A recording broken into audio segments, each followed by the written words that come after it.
स्वागत है हमारे खास कार्यक्रम कृषि दर्पण में। मैं हूं आपके साथ प्रीति रागिनी। आज का विषय बहुत ही खास हम आपके लिए लेके आए हैं, वो है गाजर।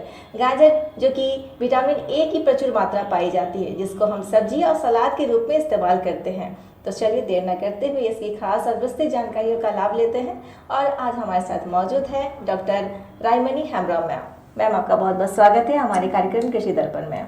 जैसे कि गाजर की खेती हमारे किसान भाई करते हैं और पूरे भारत में गाजर की खेती की जाती है, तो हम जानना चाहेंगे गाजर की खेती के लिए उपयुक्त जलवायु और भूमि कैसे तैयार करें। जी, जो ये गाजर है वो काफ़ी स्वादिष्ट और पौष्टिक सब्जी है। इसमें विटामिन ए की, जैसे मैडम ने बताया, वो काफ़ी प्रचुर मात्रा में पाया जाता है।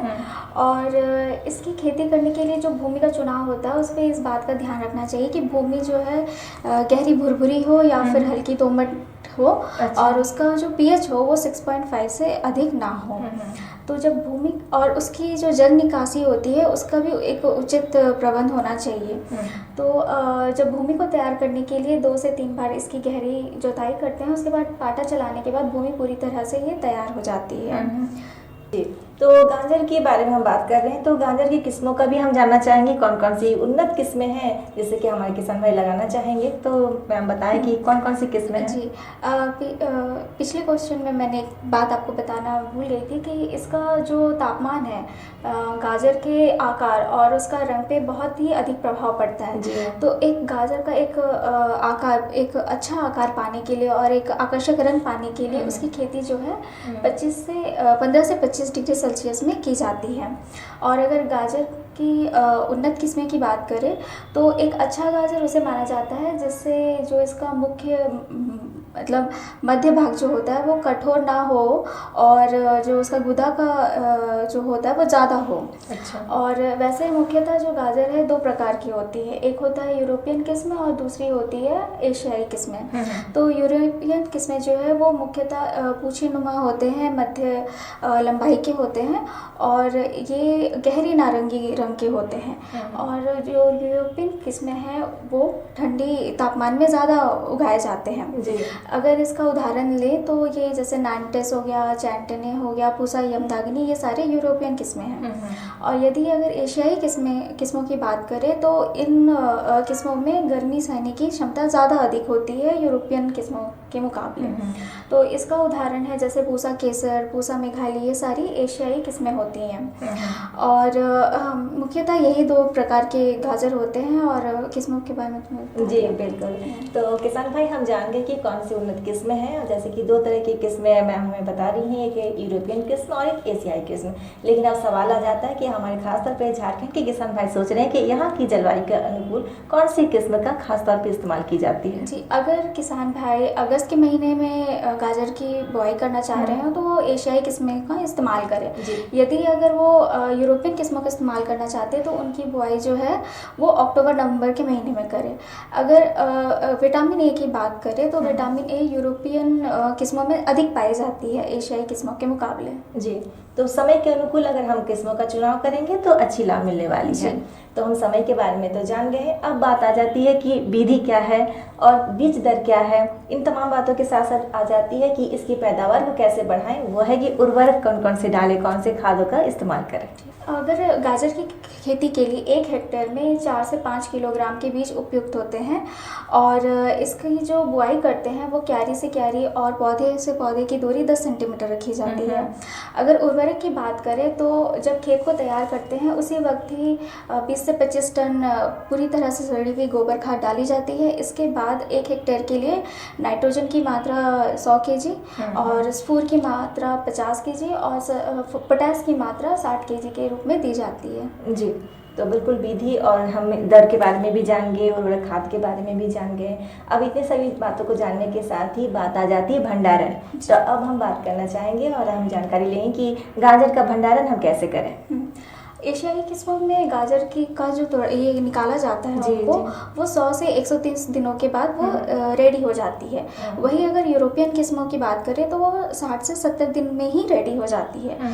तो जब गाजर के रेडी होने के बाद अगर हम उसे सामान्य तापमान में ऐसे ही छोड़ दें तो वो 3 से 4 दिन से ज़्यादा नहीं भंडारण उनका किया जा सकता है। पर यदि अगर उसे छिद्रित पॉलीथीन या फिर छेदयुक्त पॉलीथीन में गाजर को रखकर उसका भंडारण किया जाए तो वो 2 सप्ताह तक उसे रखा जा सकता है।